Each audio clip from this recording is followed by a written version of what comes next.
ثم الرضا عن أبي بكر وعن عمر، ثم الرضا عن أبي بكر وعن عمر، ثم الرضا عن أبي بكر وعن عمر وعن علي وعن عثمان ذي الكرم.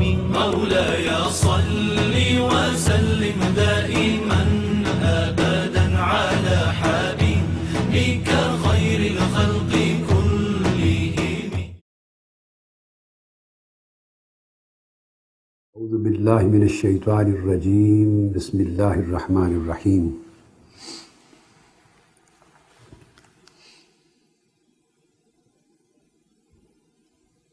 فقد نصرہ اللہ اذ اخرجہ الذین کفروا ثانی اثنین اذ ہما فی الغار اذ یقول لصاحبہ لا تحزن ان اللہ معنا فأنزل اللہ سکینتہ علیہ وأیدہ بجنود لم تروها وجعل کلمۃ الذین کفروا السفلی وکلمۃ اللہ ہی العلیٰ واللہ عزیز حکیم۔ صدق اللہ مولانا العظیم۔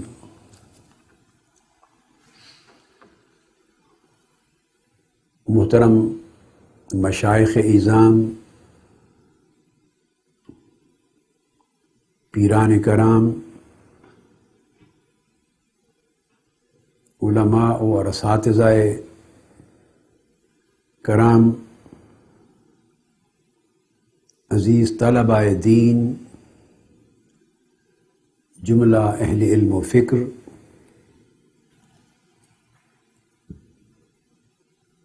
جمیع افراد امت مسلمہ، سامعین و ناظرین، الحمدللہ تعالی ہم نے پچھلی نشست میں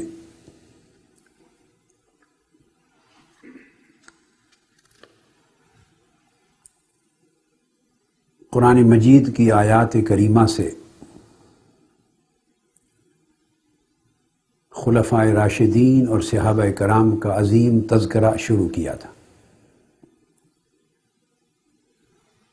اور اس سے قبل کم و بیش 6-7 گھنٹے کی گفتگو جو پچھلی کئی نشستوں میں مکمل ہوئی، وہ اس موضوع کے مقدمات پر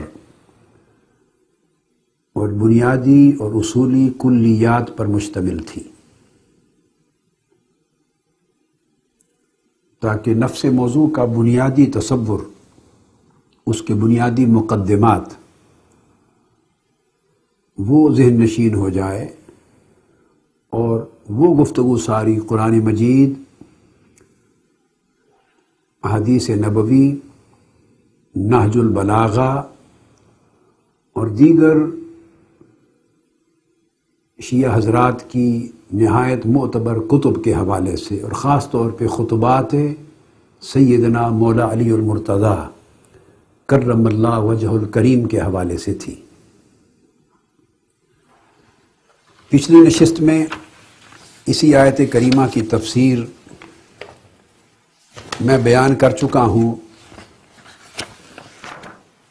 شیعہ حضرات کی جو ہمارے بھائی ہیں اہل تشیع، ان کی عظیم الشان اور نہایت ہی معتبر اور معتمد اور تاریخی تفسیر روح الجنان و روح الجنان، اس کے حوالے سے، جس کے مؤلف ہیں شیخ ابو الفتوح الرازی جمال الدین، جن کا میں نے ذکر کیا تھا کہ یہ 6 صدی ہجری کے بہت بڑے بزرگ شیعہ مفسر ہیں،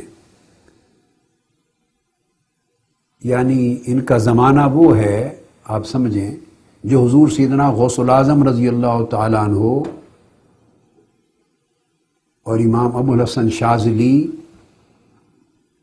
اور امام سید احمد الرفاعی شیخ شہاب الدین سہروردی اور حضور خواجہ اجمیر خواجہ معین الدین چشتی اجمیری رضوان اللہ تعالی علیہم اجمعین جیسے بزرگوں کا دور تھا۔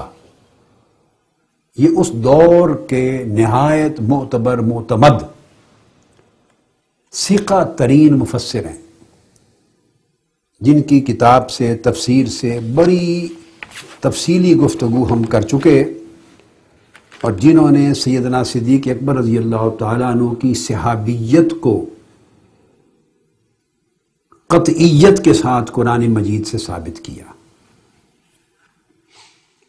آج کی گفتگو اسی ہی آیہ کریمہ کی تفسیر میں، جیسا کہ میں نے عرض کیا تھا، وہ آیت اللہ السید محمد حسین طباطبائی ان کی تفسیر سے کر رہے ہیں۔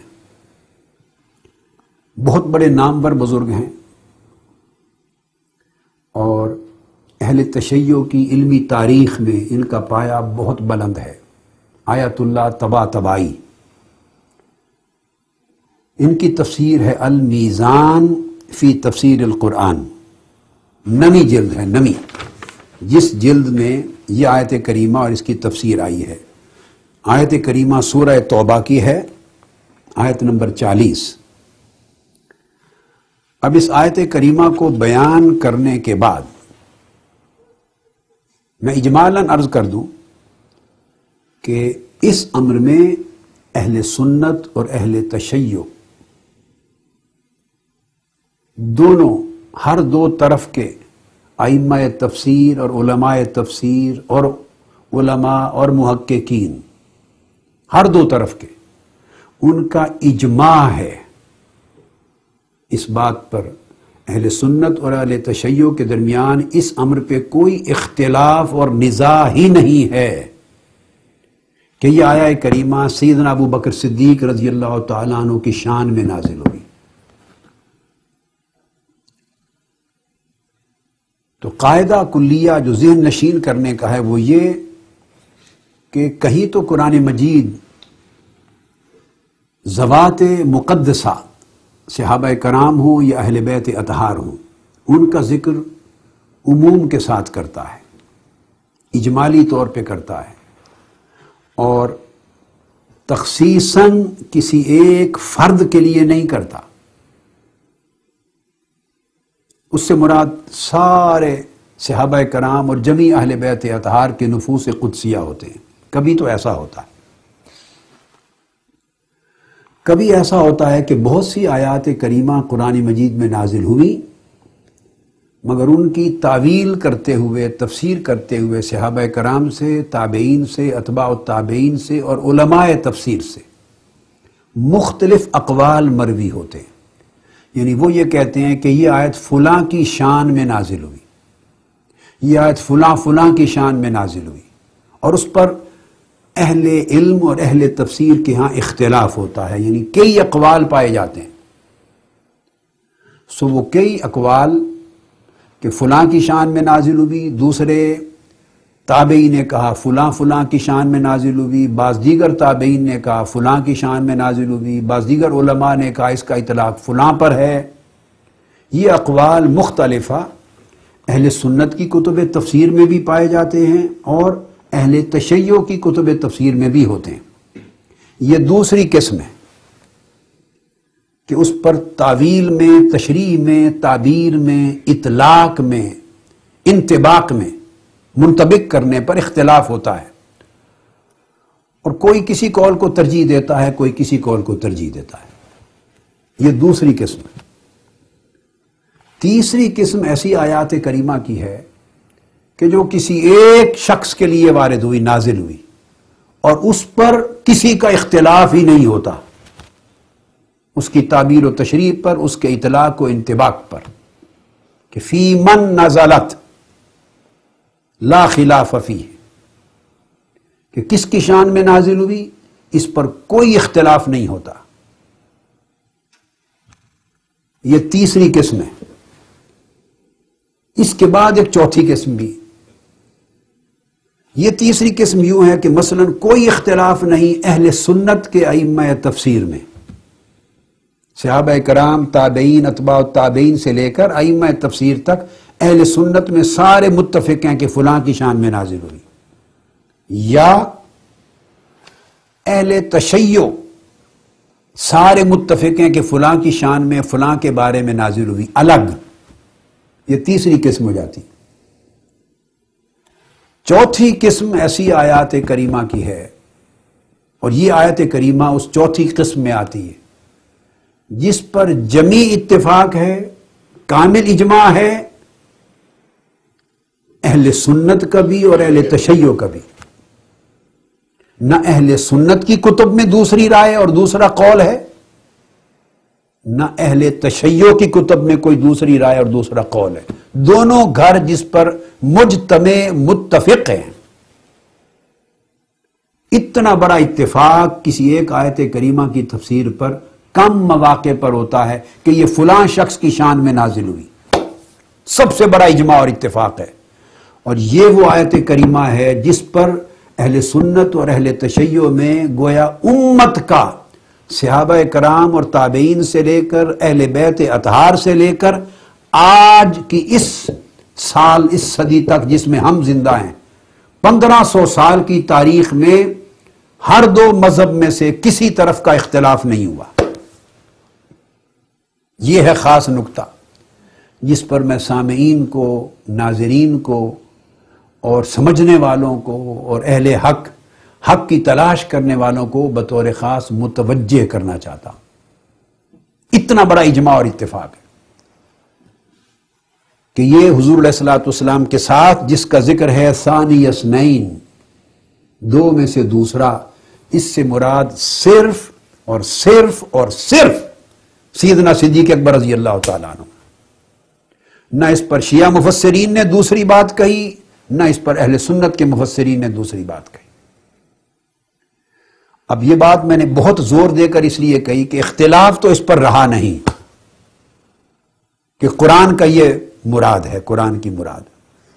تو اب دیکھیے کہ قرآن نے سیدنا ابو بکر صدیق رضی اللہ تعالیٰ عنہ کا ذکر کس پیرائے میں کیا ہے. اس کا بیان کچھ میں کل کر چکا ہوں، آج شاید ایک دو نئے پہلو گفتگو میں آ جائیں. پہلی بات تو میں کل کر چکا ہوں، آج دہرانا نہیں چاہتا، صرف اشارہ ہے. ثانی اثنین، دو میں سے دوسرا. الحم سے والناس تک پورے قرآن مجید کو پڑھ لیجئے.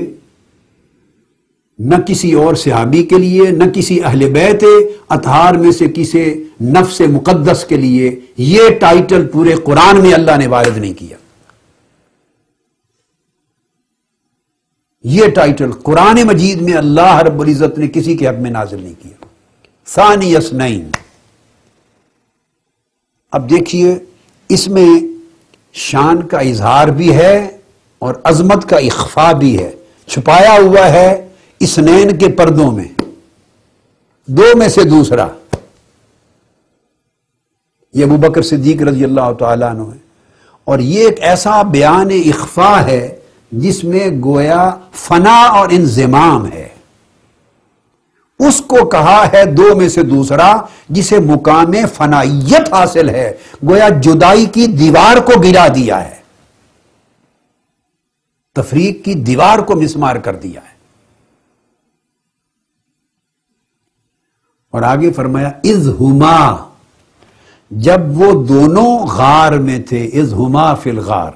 اب دوسرا شان سمجھیے، بیان شان کا. آپ قرآن مجید کو پڑھ لیں. یہ میں اہل سنت طالبین حق ہیں، اہل تشیع طالبین حق ہیں. میں آپ کو ہمیشہ یہ بار بار ہر روز کہتا ہوں کہ خدا کے لیے میری گفتگو آکیوپائیڈ مائنڈز کے ساتھ نہ سنیں، پھر فائدہ نہیں ہوگا. پھر آپ ایک کان سے سنتے جائیں گے، ادھر سے نکالتے جائیں گے. اور یہ تلاش حق کرنے والے کی شان نہیں ہے کہ ذہن کو پہلے خیالات سے بھر لیا تو پھر تو جگہ ہی نہیں چھوڑی آپ نے میری بات کو سن کے اندر ذہن میں داخل کرنے کی. آپ ذہن کو خالی رکھیں، میری بات کو سنیں، قرآن کے حوالے سے کیا کہہ رہا ہوں، حدیث کے حوالے سے کیا کہہ رہا ہوں، مولا علی شیر خدا کی تعلیم کے حوالے سے کیا کہہ رہا ہوں، کتب اہل تشیع کے حوالے سے، ائمہ اطہار اہل بیت کے حوالے سے کیا کہہ رہا ہوں، سنیں، ایک بار سنیں، انہیں موقع دیں ذہن تک جانے کا۔ جو کچھ مولویوں اور ذاکروں نے ایک دوسرے کے خلاف تیر اندازی کی جنگ میں، جنگ و جدال میں، مجادلہ میں، امت کو ٹکڑے ٹکڑے کرنے کی مہم میں، سازش میں، دین کو ہلاک کرنے اور امت کو برباد کرنے کی سازش میں جو ایک جنگ جاری کر رکھی ہے، اس سے جو پراگندگی آپ کے ذہنوں میں آ گئی ہے، ایک لمحے اس پراگندگی کو ہٹا دیں اور بھری ہوئی سیاہی سے اپنی تختی کو ایک بار دھو لیں، گاچی سے، پانی سے دھو دیں، گنجائش رکھیں کہ میری بات آپ کے ذہن تک اندر چلی جائے، پھر سوچیں، آرام سے تولیں، بات میں سچائی، وزن اور صداقت نظر آئے تو ذہن میں رکھ لیں، دل میں رکھ لیں، قبول کر لیں، نہیں تو پھینک دیں بس۔ میں نے تو کبھی اس کے علاوہ جھگڑا ہی نہیں کیا کسی سے۔ میں جب خوارج وقت کو، خوارج عصر کو جب خطاب کرتا ہوں، جو آج کے دور کے خارجی ہیں، جن کے دل محبت اہل بیت سے خالی ہیں، جن کی طبیعتوں میں انقباض ہے، حب اہل بیت کے باب میں تنگی ہے، جو اہل بیت کی اور مولا علی کی اور سیدہ کائنات کی حسنین کریمین کی شان سن کر جن کے دلوں میں راحت نہیں ہوتی، جب انہیں خطاب کرتا ہوں ان سے بھی اسی طرح کی بات کرتا ہوں کہ آکیوپائیڈ نہ رہیں، ذہن کو انگیج نہ رہیں، خالی کر کے ذہن کو سنیں، بعد میں فیصلہ کریں۔ یہ عدل کا تقاضا ہے، تو سنیے اس کو۔ اور اس پر دوسری بات میں ہمیشہ یہ کہتا ہوں، بھئی آپ کی کتابوں نے کیا لکھا، فلاں کی کتابوں نے کیا لکھا، فلاں روایت میں کیا آیا، سب کتابیں، سب روایتیں چھوٹی ہیں، نیچے ہیں، سب سے بڑی اللہ کی روایت ہے جو بصورت وحی مصطفیٰ کو کی، سب سے بڑی اللہ کی کتاب ہے جو قرآن کی صورت میں نازل ہوئی۔ ہر شے سے اختلاف ہو سکتا ہے، قرآن سے اختلاف نہیں ہو سکتا۔ روایتوں میں 1000 بار غلطیوں کا امکان ہو سکتا ہے، قرآن میں غلطی کا امکان نہیں ہو سکتا۔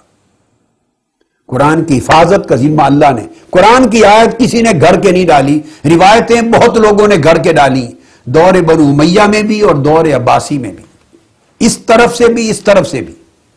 اس لیے جرح و تعدیل کا فن وجود میں آیا تاکہ کھوٹے کو الگ کر دیا جائے، کھرے کو بچا لیا جائے۔ یہ ایک الگ باب ہے، ایک سائنس ہے۔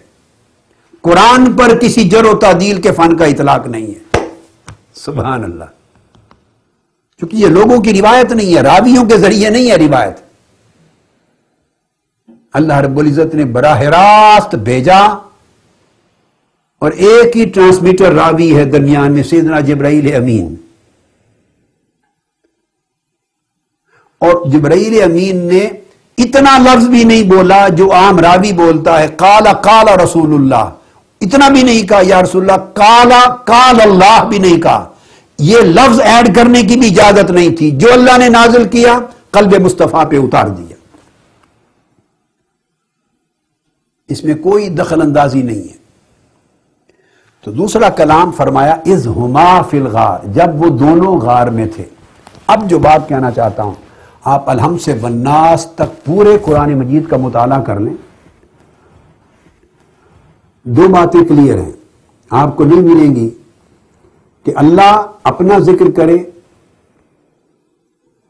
اور اپنے محبوب کا کسی مخلوق کا ذکر کرے اور دونوں کو ایک ضمیر میں جمع کر دے۔ یہ شان سوائے تاجدار کائنات محمد مصطفیٰ صلی اللہ تعالی علیہ وآلہ وسلم کے کسی اور کو اللہ نے عطا نہیں کی۔ خواہ وہ ضمیر جو ہے واحد کی ہو، خواہ وہ تثنیہ کی ہو، مگر ضمیر ایک ہو، خواہ ہو خواہ ہما ہو، یہ ایک الگ بات ہے۔ ضمیر ایک ہی ہے مگر ہو واحد کے لیے استعمال ہوتی ہے، ہما دو کے لیے استعمال ہوتا ہے۔ اس دونوں کو، ہو کو بھی ہو کو بھی، اہل علم و فن یہ کہیں گے کہ دو کا ذکر ایک ہی ضمیر میں کیا ہے، ایک ہی ضمیر میں کیا ہے، پھر کہتے ہیں کہ یہ ضمیر ہے للواحد، یہ ضمیر ہے للاثنین۔ تو اللہ رب العزت اپنے اور اپنے محبوب کو ایک ضمیر میں جمع کرتا ہے، ضمیر واحد میں بھی جمع کیا ہے، اور احادیث میں درجنوں احادیث ہیں آقا علیہ الصلوۃ والسلام کی زبان اقدس میں جس میں اللہ اور اللہ کے رسول کو ایک ہی ضمیر میں ہما کہہ کے جمع کیا ہے۔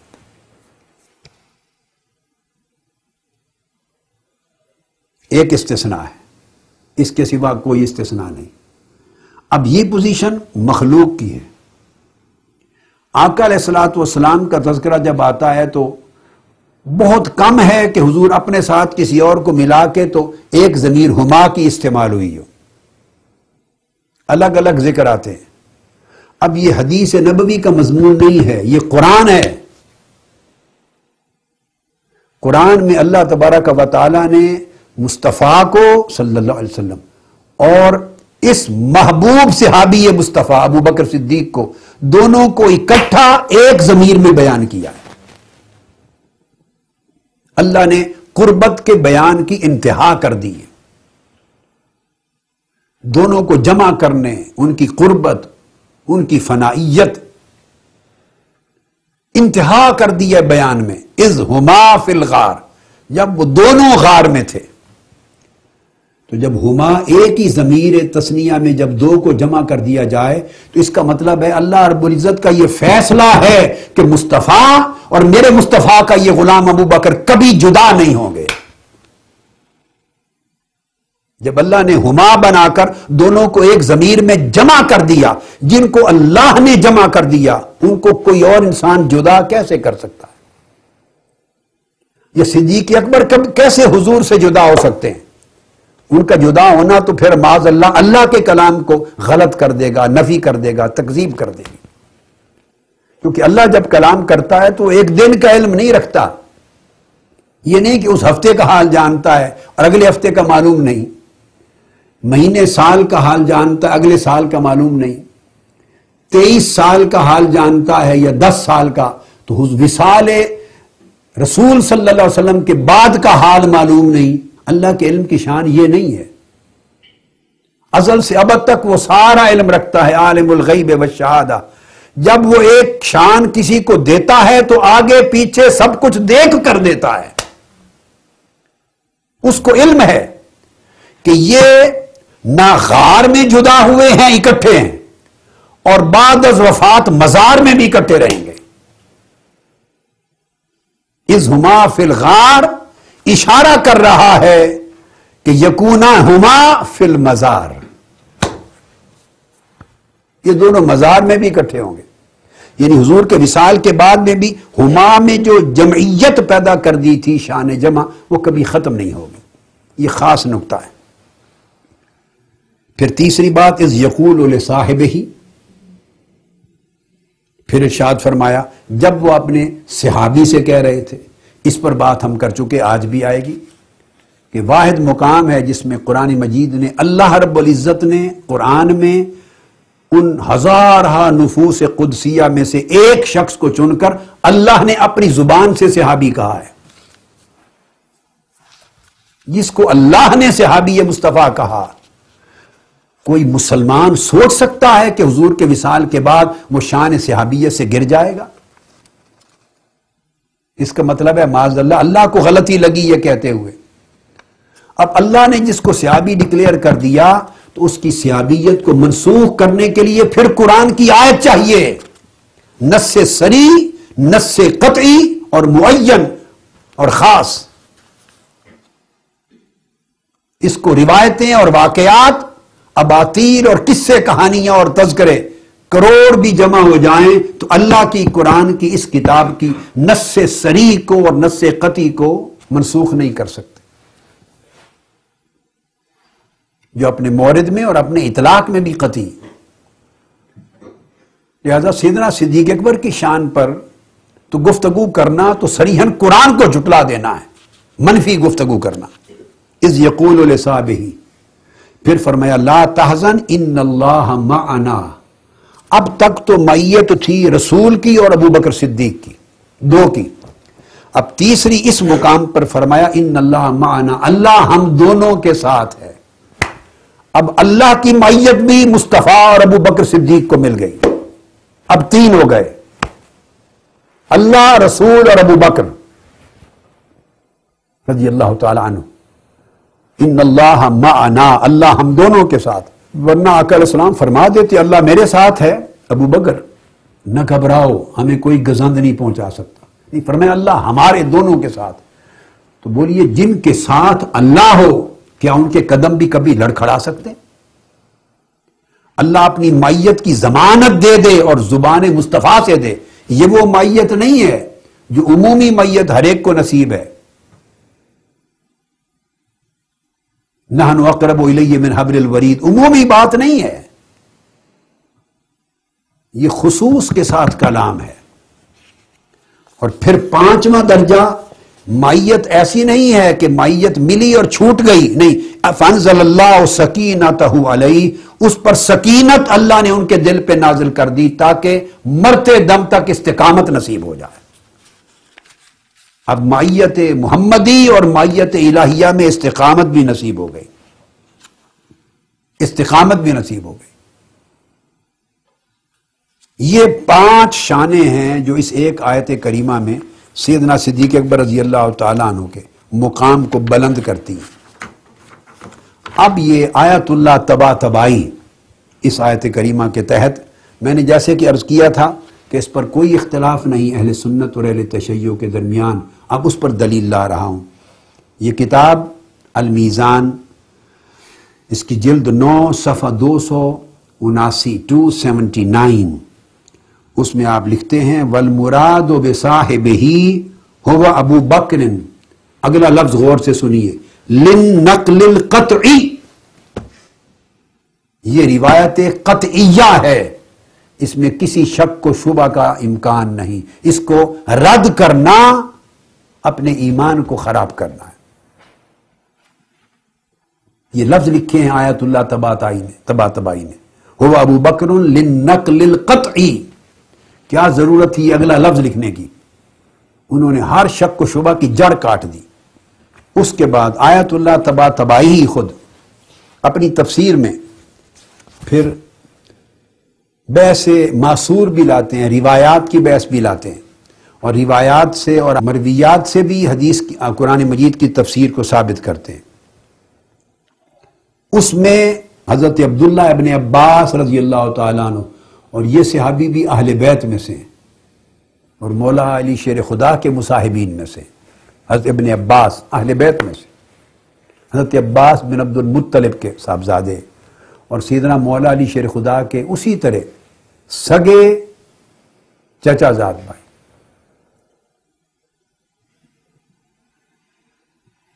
وہ فرماتے ہیں لما خرج رسول اللہ صلی اللہ علیہ وسلم من اللیل، وہ بیان کر رہے ہیں تفصیل، جب آقا علیہ السلام رات کو نکلے تو غار سورت کی طرف چلے، فرماتے ہیں وَتَابِعَهُ ابو بکر، سیدنا ابو بکر صدیق رضی، اب اس روایت میں وہ کہتے ہیں ان کو پتہ چلا کہ آقا علیہ السلام ہجرت فرما گئے ہیں۔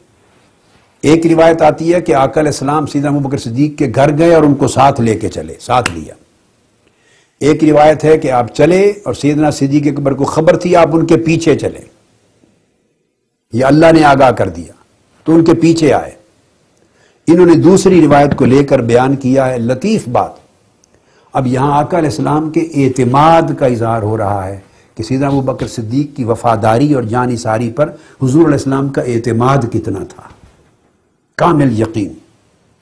جب وہ ان کے پیچھے چلے فلما سمع رسول اللہ صلی اللہ علیہ وسلم حسہ خلفہ خاف ان یکون الطلب، جب کسی آدمی کے پیچھے چلنے کی آہٹ آئی، پیچھے چلنے کی قدموں کی آہٹ سنائی دی، اور آپ نے محسوس کر لیا کہ کوئی آدمی، چونکہ رات کا وقت تھا، پیچھے آ رہا ہے، تو آپ نے یہ خیال کیا کہ شاید کفار جو میری تلاش میں نکلے ہیں کہیں وہ نہ نکلے ہوں، لیکن فلما رأى ذلك ابو بکر تنحنح فلما سمع ذلك رسول اللہ صلی اللہ رسول اللہ عرفه فقام له حتى تبعه فأتي الغار،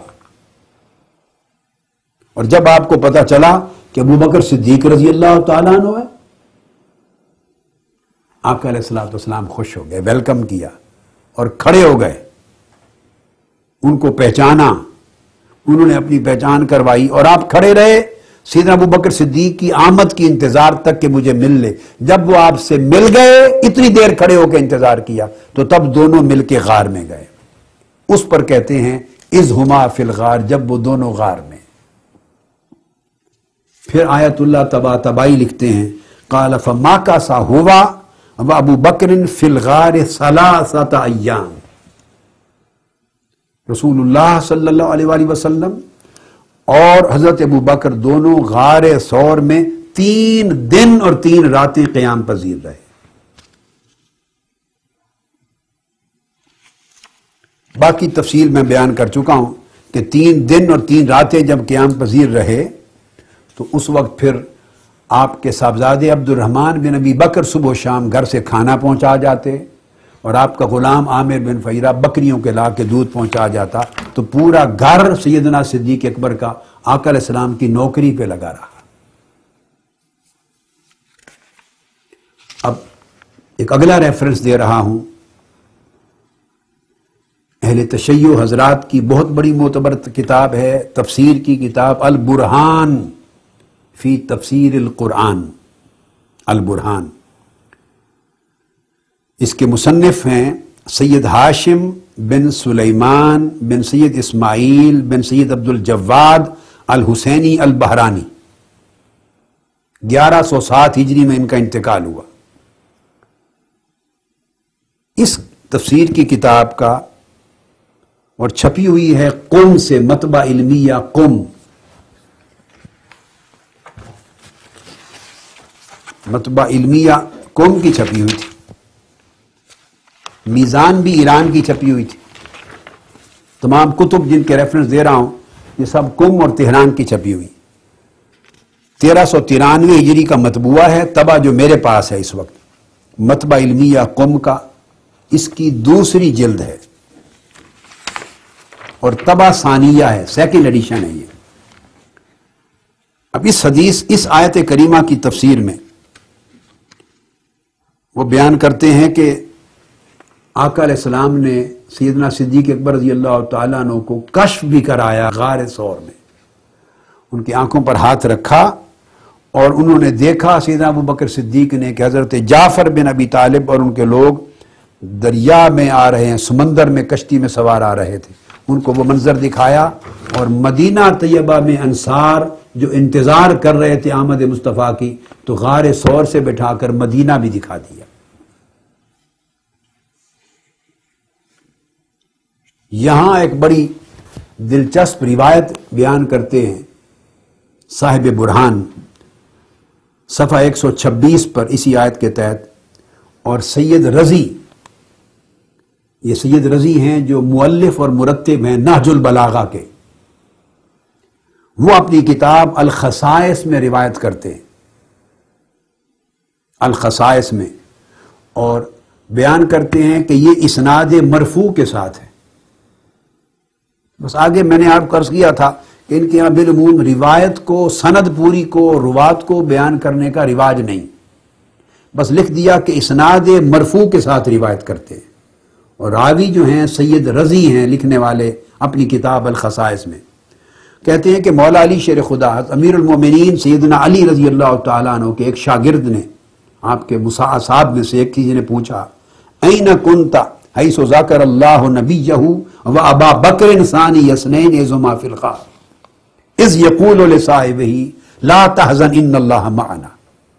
آپ کے ایک اصحاب میں سے، تلامذہ میں سے ایک نے پوچھا کہ اے مولا علی شیر خدا امیر المومنین، اس وقت آپ کہاں تھے جب قرآن کی یہ آیت نازل ہوئی رسول اور ابو بکر صدیق رضی اللہ تعالیٰ عنہ کی شان میں؟ اب یہ بات اس سے معلوم یہ ہوا سید رضی کی روایت سے، اسناد مرفوع سے، کہ یہ بات صحابہ کرام میں بھی طے تھی، مولا علی شیر خدا کے وقت میں بھی طے تھی، اور آپ کے تلامذہ کو بھی موجود تھی، اس وقت بھی اختلاف نہیں تھا، آج بھی اختلاف نہیں۔ اس نے صرف یہ سوال کیا کہ آپ کہاں تھے اس وقت جب اللہ نے اتنی بڑی شان کی آیت نازل کی، اتنی عظمت بیان کی، اتنی علو منزلت اور علو قدر بیان ہوئی، اتنی عظیم شان بیان ہوئی ابو بکر صدیق کی اپنے محبوب نبی صلی اللہ علیہ وسلم کے ساتھ۔ ثانی اثنین کہا، اذ یقول لصاحبہ کہا، لا تحزن ان اللہ معنا کہا، دو میں سے دوسرا، جب دونوں غار میں تھے اللہ ہمارے ساتھ ہے، جب اتنی بڑی شانیں بیان ہوئی تو آپ کہاں تھے اس وقت؟ یہ سوال کیا۔ اب امیر المومنین سیدنا علی اور مرتضیٰ جواب دیتے ہیں، فقال امیر المومنین ویحک، یبن الکوا کنت علی فراش رسول اللہ صلی اللہ علیہ وآلہ وسلم، تم ہلاک ہو جاؤ تم مجھ سے یہ پوچھنے والے، میں اس وقت مصطفیٰ کے بستر پر لیٹا ہوا تھا۔ اب نصیب کی بات ہے، مجھے تاجدار کائنات کا بستر نصیب کیا، اور ابو بکر صدیق کو 3 دن اور 3 رات کو اپنی صحبت اور خلوت نصیب کی، عطا کی غار میں۔ تو نہ ادھر کوئی زبان اہانت کھول سکتا ہے، نہ ادھر کوئی زبان اہانت کھول سکتا ہے۔ تو کتنی ناانصافی کی بات ہوگی کہ ایک طرف عقیدت ہو اور ایک طرف یعنی عداوت پیدا ہو جائے، استغفر اللہ العظیم۔ تو آپ نے فرمایا اس وقت میں آپ کے بستر پہ لیٹا ہوا تھا جب ابو بکر صدیق حضور علیہ السلام کی معیت میں غار ثور میں تھے اور اللہ کی یہ آیتیں نازل ہو رہی تھی۔ تو گویا مولا علی شیر خدا نے تصدیق کر دی اس پوری تفسیر کی۔ اب اس کے بعد ایک اگلی تفسیر شیعہ حضرات کی کتاب الصافی فی تفسیر القرآن، اور اس تفسیر کے مؤلف ہیں محقق محمد بن المرتضیٰ المحسن الکاشانی۔ یہ بھی 11ویں صدی ہجری کے بڑے جلیل القدر شیعہ مفسرین میں سے ہیں۔ یہ ان کی جلد اول کی جز اول میں ہے یہ آیت کریمہ جو بیان ہوئی، اور یہ بھی طبع اس کا 1393 ہجری کا ہے، اور ایران کا طبع ہے، تہران کا، خیابان بوزر کا، کتاب الصافی۔ اب سورہ توبہ کے اسی آیت کریمہ کی تفسیر میں اذ یقول لصاحب اذ ہما فی الغار اذ یقول لصاحبہ، اس کی تفسیر میں فرماتے ہیں ہوا ابو بکر رضی اللہ تعالی عنہ، بڑی خاص بات ہے، ہوا ابو بکر لا تحزن اے لا تخف ان اللہ معنا بالعصمت والمعونہ، اے ابو بکر غم نہ کر، خوف نہ کر، اللہ ہمارے ساتھ ہے، یعنی اس نے ہمیں اپنی عصمت اور اپنی مدد کے ساتھ اپنی حفاظت میں لے لیا ہے۔ تو گویا اب یہ کتاب الصافی شیعہ حضرات کی تفسیر کے تحت سیدنا صدیق اکبر رضی اللہ تعالیٰ عنہ کو اللہ نے اپنی عصمت و معونت کی حفاظت عطا کی۔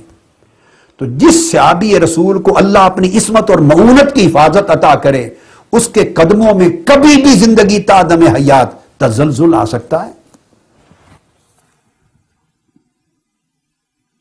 اور یہ جو بات ہے آگے پھر آپ کی شیعہ حضرات کی ایک جلیل القدر کتاب ہے، کتاب الکافی، کتاب الکافی بہت بڑی اصول میں سے ہے، ان کے اصول اربع میں، جیسے ہماری سیاہ ستہ ہیں اور بخاری مسلم کا درجہ اس درجے کی کتاب، اس میں عن الامام باقر علیہ السلام۔ اب اس آیت کی تفسیر میں سیدنا امام محمد الباقر علیہ السلام کا قول روایت کیا ہے، اور فرماتے ہیں کہ ان رسول اللہ صلی اللہ علیہ وسلم اقبل یقول لابی بکر فی الغار اسکن فإن اللہ معنا، حضور علیہ الصلوۃ والسلام نے اپنا چہرہ مبارک حضرت ابو بکر کی طرف کیا اور چہرہ مبارک کر کے فرمایا ابو بکر بالکل اطمینان سے رہ، سکون کر، اللہ ہم دونوں کے ساتھ ہے، اللہ ہم دونوں کے ساتھ ہے۔ انہوں نے بھی سیدنا امام باقر علیہ السلام نے بھی تصدیق کی، اور اللہ کی یہ جو سکینت ہے اور معیت ہے اس میں حضور علیہ السلام کے ساتھ سیدنا ابو بکر صدیق کو شریک کیا، یہ امام محمد باقر علیہ السلام۔ اب یہ قرآن کا بیان ہے اور تفسیریں ائمہ اطہار اہل بیت کی ہیں، کتابیں شیعہ حضرات کی ہیں تفسیریں۔ جب اس میں ابو بکر صدیق رضی اللہ تعالیٰ عنہ کو آقا علیہ السلام کے ساتھ اللہ اور اللہ کے رسول کی معیت بھی حاصل ہے، عصمت بھی حاصل ہے، معونت بھی حاصل ہے، حفاظت بھی حاصل ہے، سکینت بھی حاصل ہے، استقامت بھی حاصل ہے، تو بعد کے کتابوں کی روایات پر مبنی قصے کہانیوں اور واقعات پہ یقین کر کے آپ قرآن کے بیان کو اگر منسوخ کر دیں تو بتائیے کس درجے کا یہ ایمان ہوگا، کس درجے کا عدل اور انصاف ہوگا۔ یہ ائمہ اطہار اہل بیت کے اقوال ہیں، مولا علی شیر خدا کے ہیں، امام محمد الباقر کے ہیں، قرآن مجید کی تفسیر ہے۔ پھر آگے اسی طرح آتا ہے حوالہ تفسیر اثنا عشری، تفسیر اثنا عشری اہل تشیع کی بڑی معروف جلیل القدر تفسیر، مؤلف ہیں اس کے حسین بن احمد الحسینی الشاہ عبد العظیمی، تہران کے پاس شاہ عبد العظیم مزار بھی ہے، حسین بن احمد الحسینی الشاہ عبد العظیمی، ان کی تفسیر جلد 5 وہی ایران کا مرتبہ ہے۔ اس میں وہ فرماتے ہیں، لکھتے ہیں، یہی شان ثانی اثنین اذ ہما فی الغار، وہ کہتے ہیں یعنی 2 نفر بودند حضرت پیغمبر صلی اللہ علیہ وآلہ وسلم و ابی بکر، صرف 2 نفر تھے، صرف 2 ہستیاں تھی غار میں، کوئی تیسرا نہ تھا۔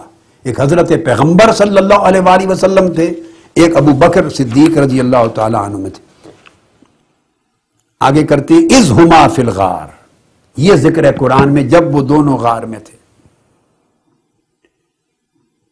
یہاں انہوں نے بڑا لطیف نقطہ بیان کیا ہے، خاص تفسیر اثنا عشری میں شاہ عبد العظیمی نے، وہ فرماتے ہیں کہ آن 2 نفر در غار بودند حضرت پیغمبر و ابی بکر، 2 افراد، 2 جانیں، 2 تن جو غار میں موجود تھے۔ ہم تو بھائی 5 تن بھی مانتے ہیں اور قرآن کے بیان کیے ہوئے یہ 2 تن بھی مانتے ہیں۔ کوئی مانے نہ مانے، میں نے عمر بھر 5 تن کی بات کی ہے، حدیث سیاح سے کی ہے، تو 5 تن بھی مانتے ہیں، اور یہاں قرآن اذ ہما فی الغار 2 تن بیان کر رہا ہے۔ تو پھر طریقہ اہل ایمان کا یہ ہونا چاہیے کہ یہ 2 تن بھی مانیں، وہ 5 تن بھی مانیں۔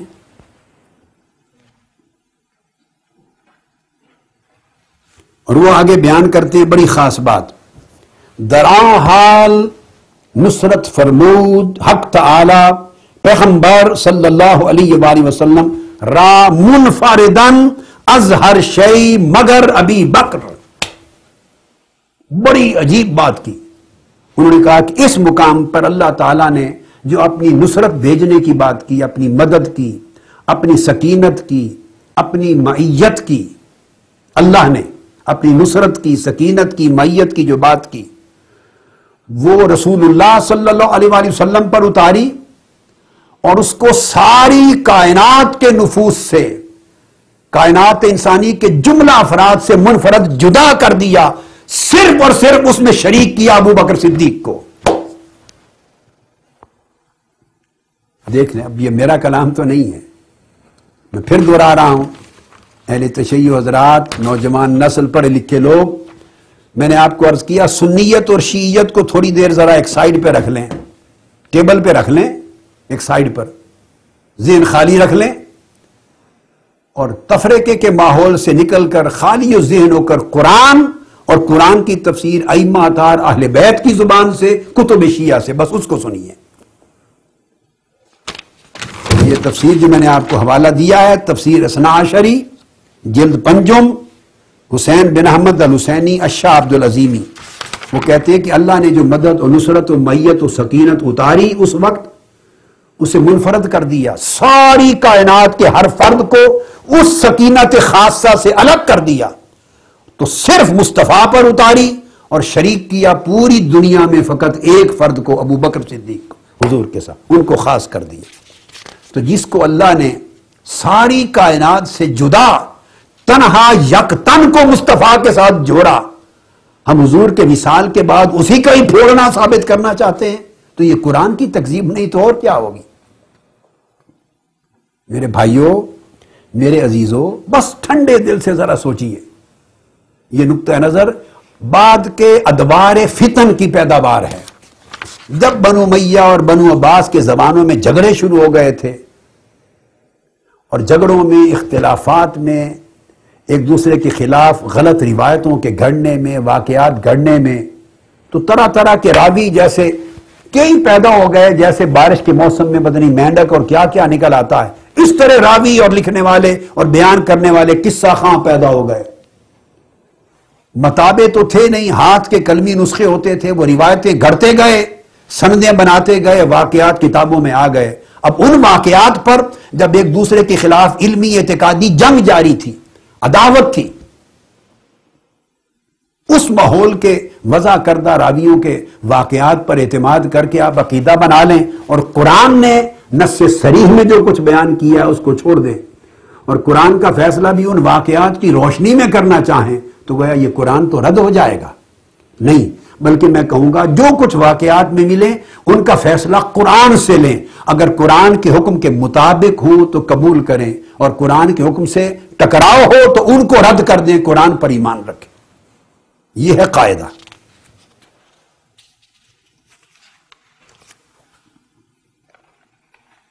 اس کے بعد آگے اگلے ہی صفحہ پر وہ پھر بیان کرتے ہیں لا تحزن ان اللہ معنا، وہ کہتے ہیں یقول لصاحبی، وہ کہتے ہیں کہ فرمود پیغمبر صلی اللہ علیہ وآلہ وسلم صاحب خود ابو بکر، پیغمبر خدا صلی اللہ علیہ وسلم صاحب خود اپنے صحابی ابو بکر سے فرمانے لگے لا تحزن ان اللہ معنا، ترساں مباش کہ خدا تعالی باشد بنصرت و غلبہ، اللہ ہم دونوں کے ساتھ ہے، مدد میں بھی، غلبہ میں بھی، سکینت میں بھی، استقامت میں بھی، غم زدہ نہ ہو، خوف زدہ نہ ہو۔ اب اس کے بعد اگلی تفسیر ہے، اس کا نام ہے تقریب القرآن الی الاذہان، تقریب القرآن الی الاذہان، اس کا والیوم 10 ہے، الجزء العاشر، 10ویں جلد، اور یہ تفسیر ہے اہل تشیع کی بڑی معتبر تفاسیر میں سے آیت اللہ العظمی السید محمد الشیرازی۔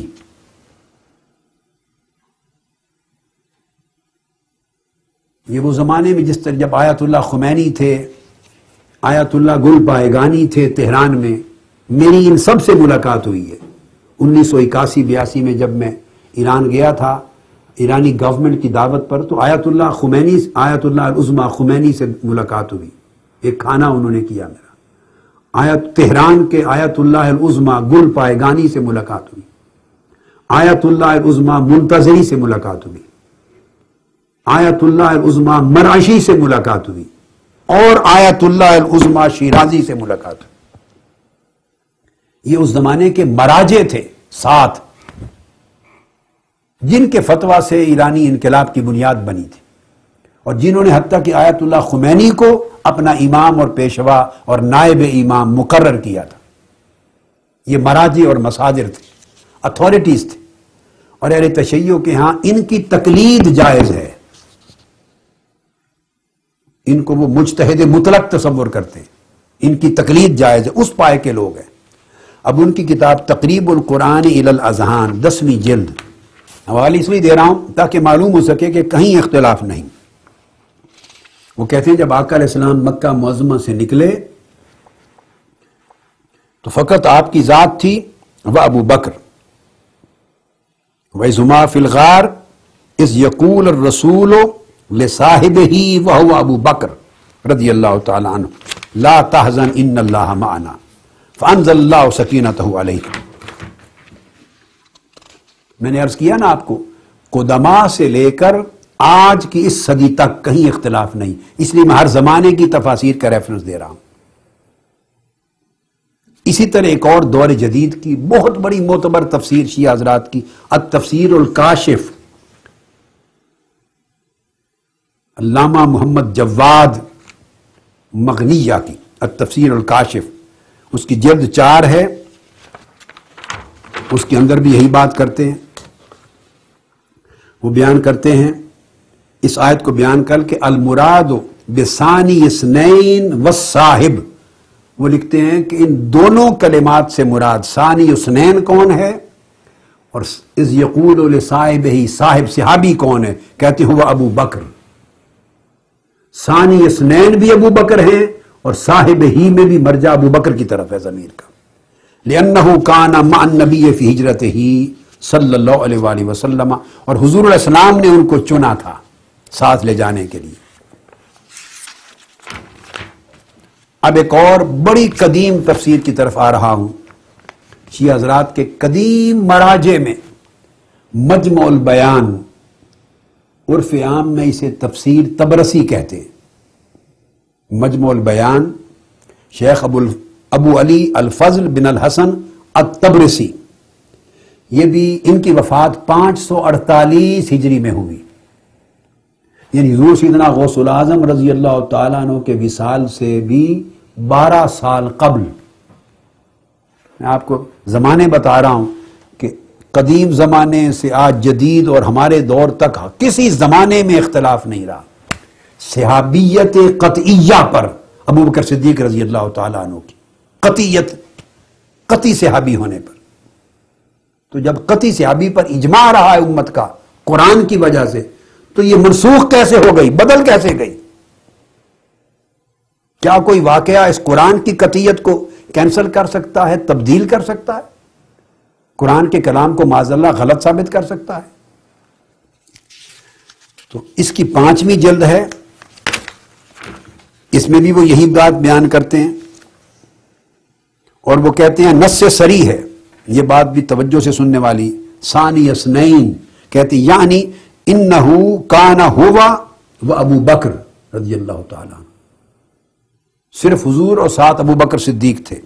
اذ ہما فی الغار لیس معہما ثالث، کوئی تیسرا شخص ان کے ساتھ نہ تھا. وہو احد اثنین، اور وہ 2 میں سے ایک تھے. فقد نصرہ اللہ منفردا من کل شیء الا من ابی بکر رضی اللہ تعالیٰ عنہ. آپ اندازہ کر، تو اللہ پاک نے اس وقت جو ان پر مدد اتاری، معونت اتاری، عصمت اتاری، سکینت اتاری، ہر شے سے اسے جدا رکھا، ہر فرد اس سے خالی اس وقت باہر رہا سوائے رسول اللہ کے اور ابو بکر صدیق کے. ہر ایک سے جداگانہ نصرت اور معونت اور عصمت اور استقامت و سکینت عطا کی سوائے ابو بکر صدیق کے. ابو بکر کو حضور کی سکینت کے ساتھ شریک کیا.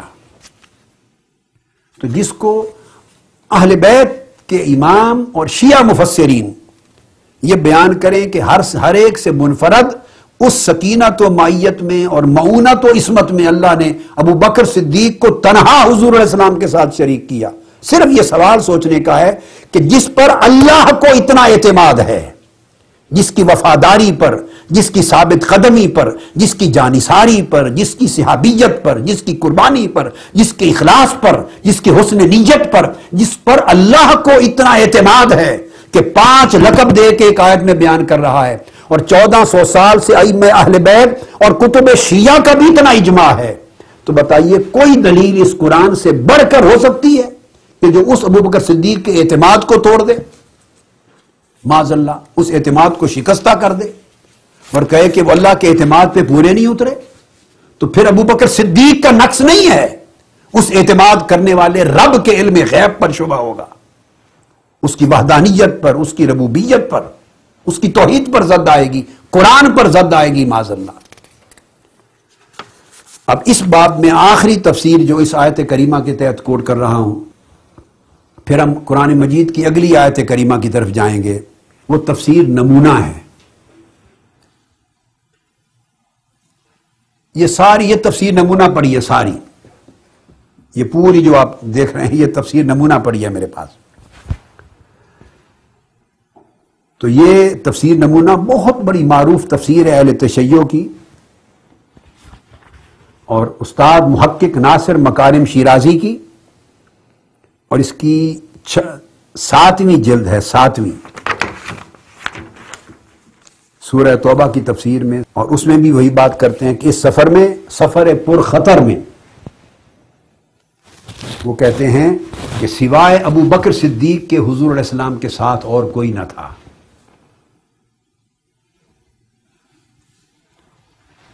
اور اس سفر میں جو خوف و ہراس اور وحشت کا عالم تھا. اب لفظ سنیے تفسیر نمونہ کے. اہل تشیع کے جملہ اہل علم وہ اس تفسیر نمونہ کے نام سے خوب واقف ہیں. اتنی شہرت یافتہ تفسیر ہے، عظیم مرتبے کی. وہ کہتے ہیں اس وحشت اور خوف و ہراس کے عالم کا جو سفر تھا، اس میں فقط ایک ساتھی تھا اور اس کو کہتے ہیں وہ کون تھا؟ یار و ہم سفر پیامبر. وہ حضور کے صرف ہم سفر ہی نہیں تھے بلکہ حضور کے یار بھی تھے. اب اس سے پتہ چلا کہ جب ہم یار غار کہتے ہیں، یار غار، یار مزار، یہ صرف اہل سنت کا دیا ہوا لقب نہیں ہے. پہلے وقتوں میں تو اہل تشیع، مفسرین اور علماء محققین بھی یہ مانتے رہے ہیں.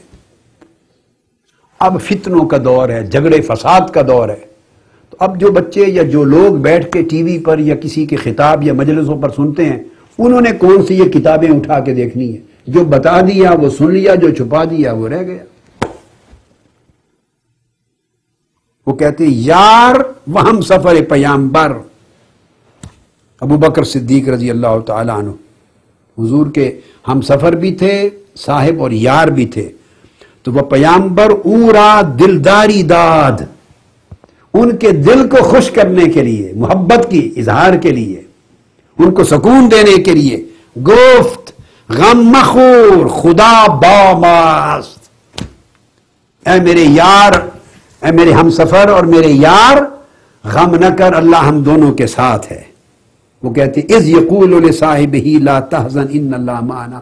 یہ ہے ورود کی شان، شان ورود اس آیت کریمہ کی. تو یہ ہم نے گویا ایک آیت کریمہ کا بیان یہ ختم کیا بہت ساری تفاسیر کے ساتھ،